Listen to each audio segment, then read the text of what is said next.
Welcome back, everybody, to another episode of Caravan of Garbage, where we're talking about the final Punisher movie. Probably for a while. He's a TV guy now. Well, he's going to do a special presentation or something like that for the kids. Hey, everybody. I'm the Punisher's John Bernthal.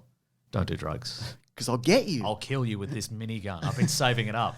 You thought I would just had it for promotional material. And in that last season of Daredevil or whatever, second season Daredevil or whatever, and I had the machine and you saw the big minigun or whatever, and you're like, he's going to blast people with that. I'm using it on kids. If you do drugs. But don't.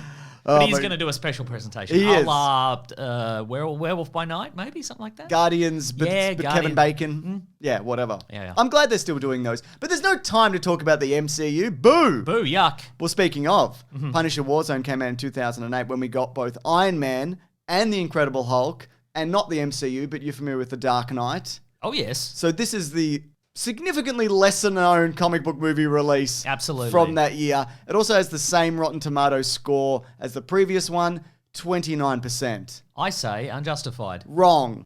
Am I wrong? No, you're right. Oh, okay. The score is wrong. The score is wrong, okay. This is... I thought we were going to have a rare disagreement here. No, Mason, we're never going to do that. Thank you. We delete those episodes. That's right. Yeah. Yeah, this is great. Patton Oswalt, comedian Patton Oswalt, who knows his way around a comic book and is in a bunch of... Blade Trinity. Agents of S.H.I.E.L.D., yeah. He said at the time that it was the best time he'd had at the movies that year. And I'm inclined to agree, even though I didn't see this at the cinemas, I don't think. No, me neither. I think I saw it on DVD. Yeah, same. Yeah. I probably saw it on a VCD. Yeah. This movie, I think, is great and underseen. And I think, I've gone on record, James. I'm brave enough to go on record to say that I think J.K. Simmons as J. Jonah Jameson is the most perfect comic book casting. I think Ray Stevenson as the Punisher is the closest second.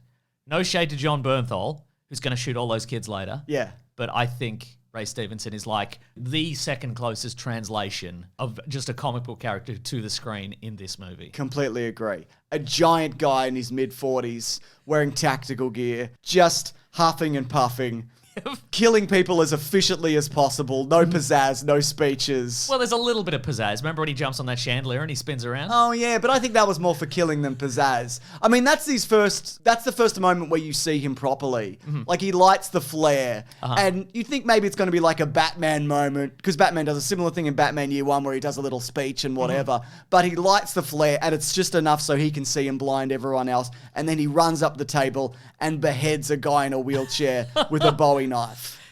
What I love about this movie is that people are just copping stuff in the head and neck in ways that haven't happened since the early days of trauma movies. Bowie knives, forks, wine glasses, chair legs. It's all on the table. Much like that guy's head was on the table. Just bloody, disgusting kills with whatever happens to be handy. Absolutely. So this was initially going to be a Thomas Jane Punisher movie. Well, not this iteration, but there were plans to do The Punisher 2.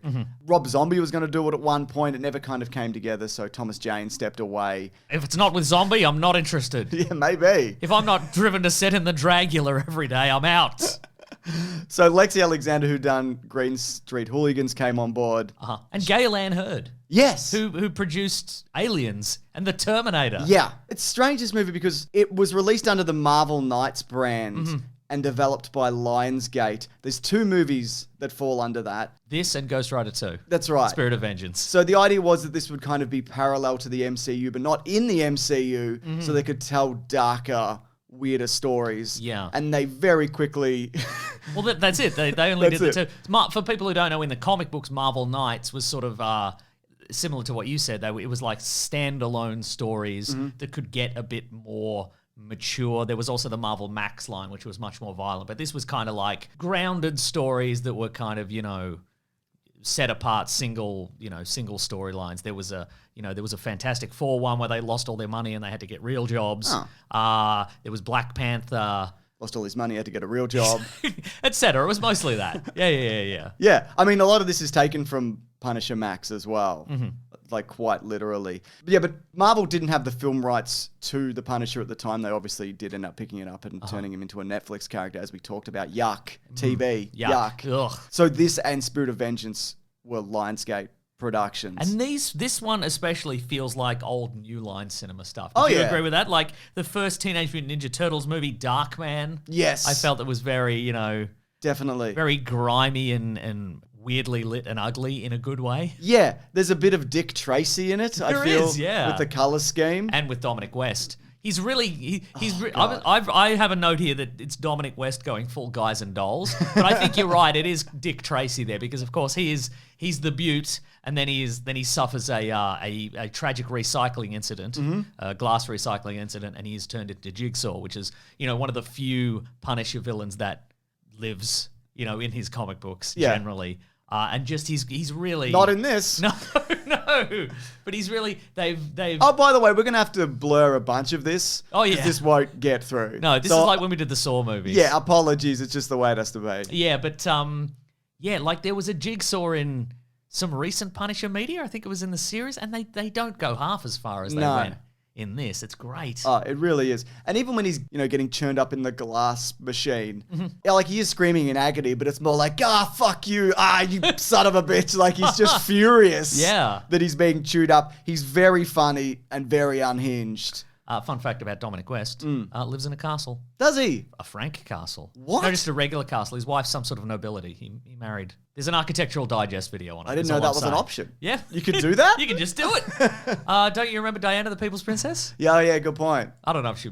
You don't I don't know. Was she born royalty? I don't know what she was royalty adjacent. Okay, right. I believe, yeah. All right. Here's the facts about Diana, the People's Princess. They are on the screen. Here's their IMDb trivia. There we go. So Lexi Alexander, when she came on board for this, she wasn't a fan of the comic books. The only comic books she read growing up, she grew up in Germany. She knew like Tintin and Asterix, like those. Probably Dylan Dog. Probably Dylan Dog, Dead of Night. She probably loved that movie with Brandon Routh. Loved Valerian. Oh yeah, that's famous. Asterix. That's a good one. We said that. That guy, and he's a sailor or something. Popeye? No, I'll think of it later. German Popeye? Not German Popeye. No. Anyway, carry on. So yeah, she basically immersed herself in everything The Punisher. And she looked at, what did the fans not like about the previous two movies? She was actually aware of Punisher 1989. Oh, wow. Which is unusual. Yeah. She went online and spoke to fan groups about, which is a very risky I was going to say, then less so than now. You wouldn't do it now. I feel like she really gets what the Punisher is. He's got an enduring melancholy about him, this guy. He does, doesn't he? And he's big! And you know what? He's still got some of his dad instincts. He does, Which I liked about that. They've gone back to the original kind of origin story to the Punisher here. They didn't kill his entire immediate family and his entire extended family and everybody he's ever met and his housekeeper and whatever. In this, we just see a brief flashback where his family are killed in the crossfire in a mob hit in Central Park, and he decides to go on a mission of revenge. But in this, he accidentally kills an FBI agent. Yeah. And then he sort of tries to connect with the family and do some good to the towards them. And he meets the kid in the family, and he's like, oh, do you want this awful army meal? Do you want that? Do you want an uncomfortable bed? I got that. Yeah, I got that. I don't know. But he's like, you feel like he's trying, which I really appreciated. Because he clearly hasn't been. He's out of practice because his kids are dead. That's right. Exactly. God, there's so many good little moments with him. The moment where his nose is broken and he fixes it with a pencil, that's really great. Yeah. You just feel like he is falling apart and his knees are crook and he's in a lot of pain. Well, he's 40. He's 40, but he's just like, he just keeps moving, Yeah. It's kind of a bit The Dark Knight Returns. Yeah. In that respect. There's some great lines in this. There's a moment from him where his a guy he's brought into his inner circle has tried to protect the family and gets killed. Yeah. And the guy's like, oh, Frank, I'll see you in hell. And Frank's like, if I see you anywhere near hell, I'll kick your ass. And I'm like, that's good. That's one point he says, sometimes I'd like to get my hands on God. To just shoot him, I guess. Yeah, shoot him, But also the FBI agent's former partner shows up to track down the Punisher. Oh, yeah. And there's a moment where he's talking to Frank and he says to him, they're not called the 10 suggestions. Like, that's a terrific line. That's really good. There's also parkour in this. There absolutely is. Which was big at the time. There's a podcast, which people, if you're watching this, you're probably familiar with. It's called How Did This Get Made? There's an episode where they bring on Lexi Alexander and Patton Oswalt, which is unlike that podcast. They just sing this movie's praises the entire time.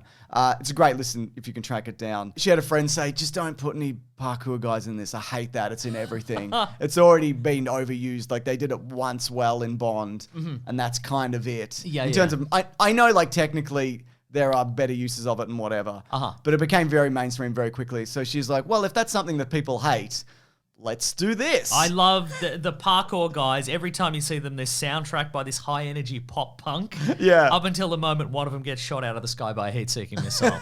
Incredible. And it does heat seek. Yeah. You see it like curve towards the guy. Oh, it's so good. They're probably tracking it. It's probably a parkour-seeking missile, though. It must be. Yeah. Yeah. It's tracking his European energy. It seems to be.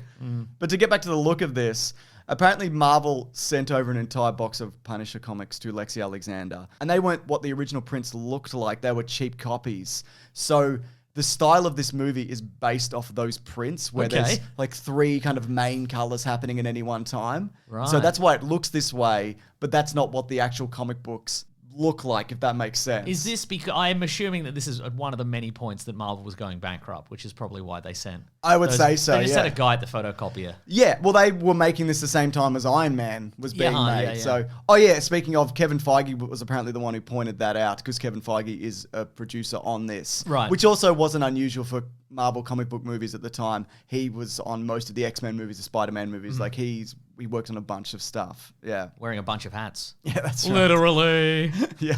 Look at him and his little hats. Now, we talked about Dominic West's Jigsaw. I think we should talk about Looney Bin Jim. Okay. And I really like that dynamic between the two of them. Looney Bin Jim is not from the comics. He's invented for this. I'm like, wow, Doug Hutchinson, what an incredible performance. He was in The Green Mile. What happened to this guy? And I shouldn't have looked this up, but here we go. When he was 51, he married a 16-year-old, which was technically legal, it seemed, from where that happened.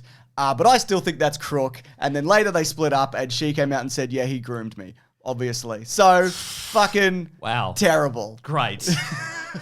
No, terrible. Oh, no, yeah, I was being sarcastic when I said that. Oh, good. Yeah. So, good spinning kicks, though. I assume that was a stuntman. Yeah, still good spinning kicks, yeah. Yeah. Mm-hmm.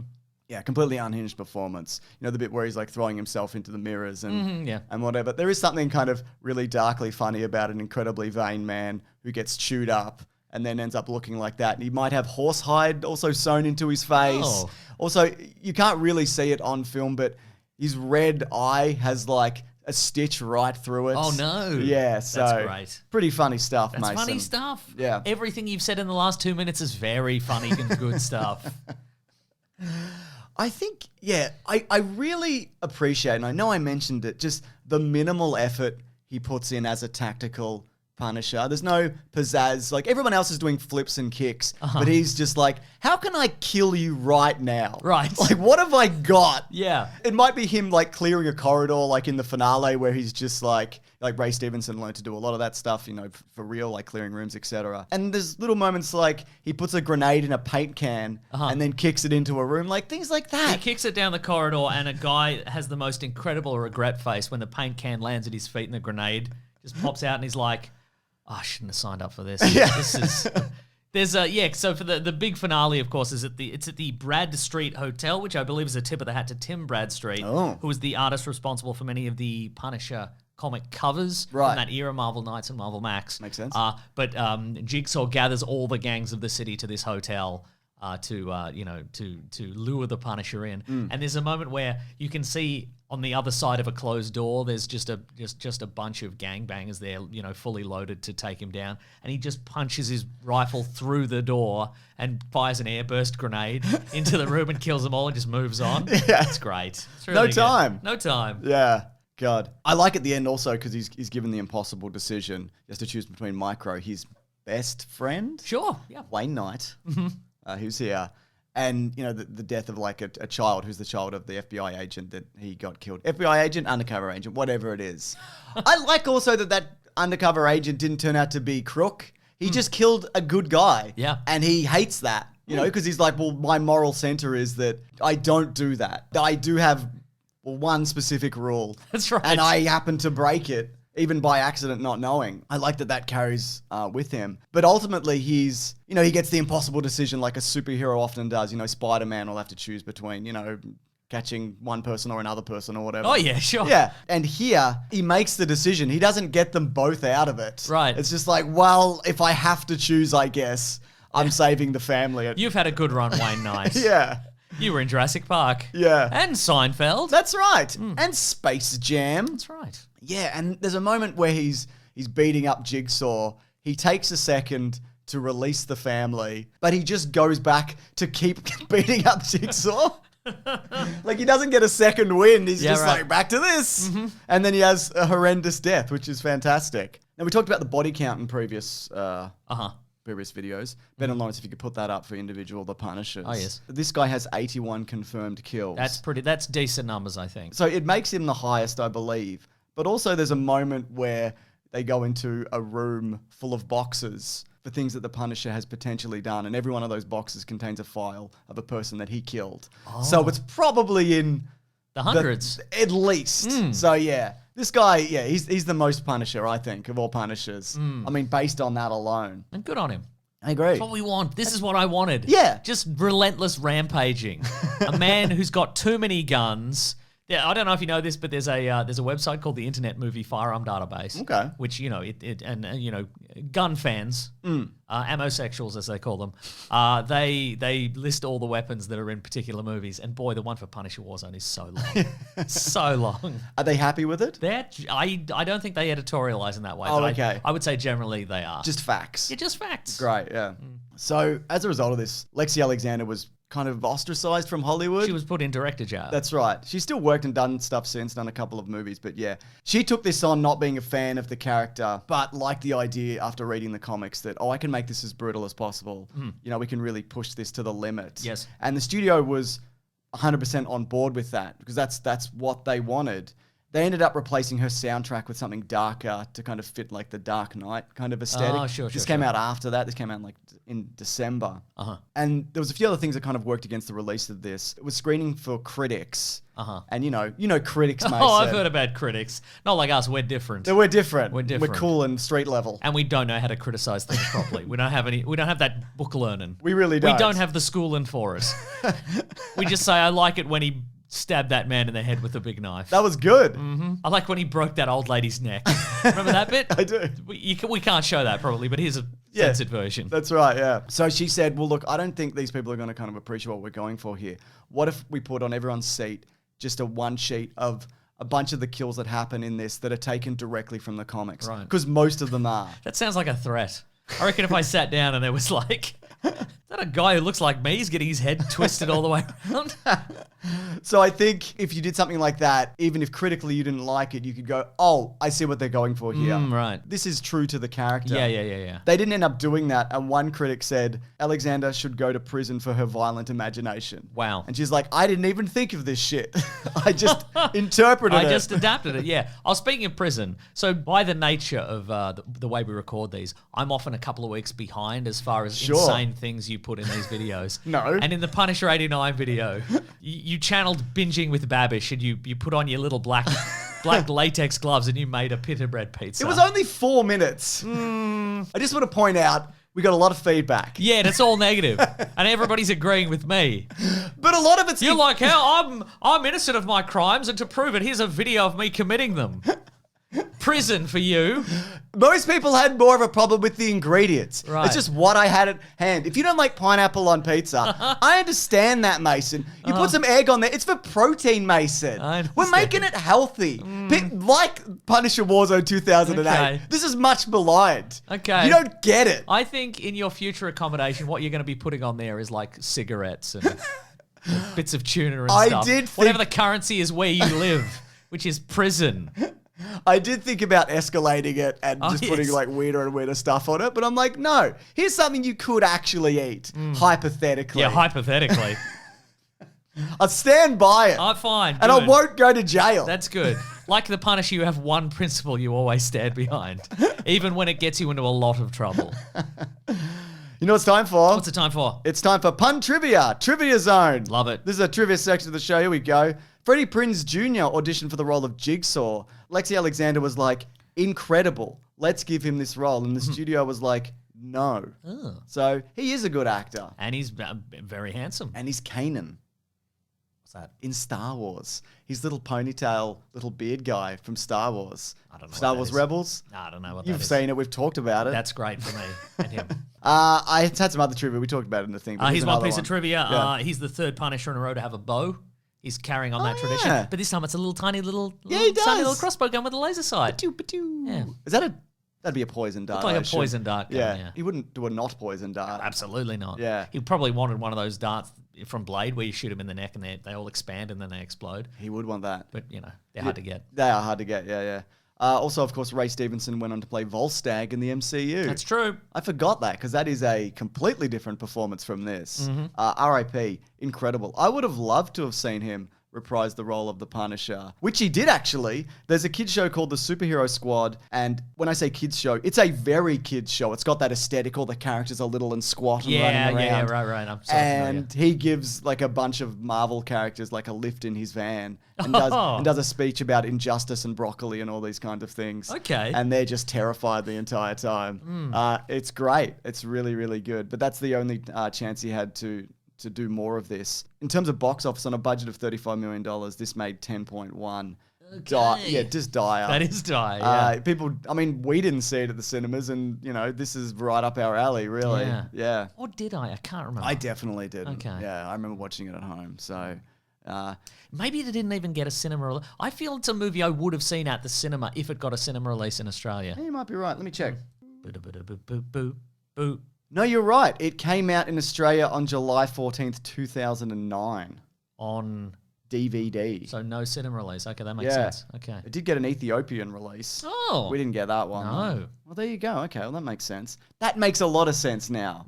Doesn't it, Mason? It does. They buried it. Yeah. And they shouldn't have. I agree. We would have given them $15 at the time, probably each. Each? Yeah. No, we would have snuck in our big trench coat. Side by side. We're a two-headed man. We don't know how to do it. Because you'd still have to pay for 2 tickets if you were two-headed man. I think so. 2 heads. It's 1 ticket per head. It's 1 ticket per experience into your brains. Oh, my goodness. Mason, you love Caravan of Garbage. I do. And you can see them early, can't you?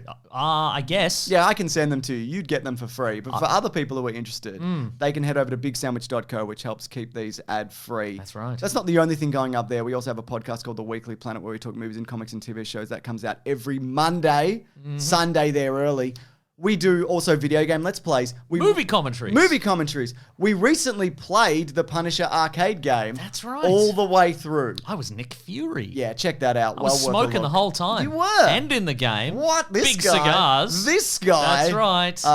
And I endorse it. Yeah, me too. There's thousands of hours of stuff there. That's right. That's exclusively there if you do want to check it out. Again, movie commentaries, video game Let's Plays, bonus podcasts, early videos, all of that. That's right.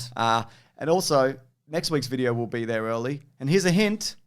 Wow. We're doing some video game stuff because there's a Minecraft movie or something. Oh. And you love video game stuff.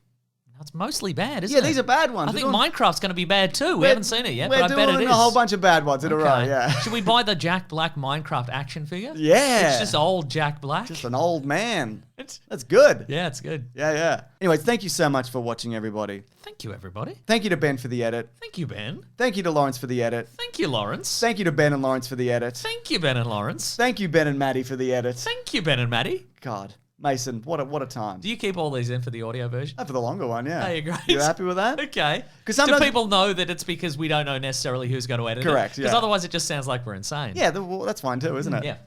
All right, everybody. See you on the next one. Grab that gem, you guys. We'll see you next week. The Punisher. The Punisher. This is the best Punisher movie. Easily. Yep.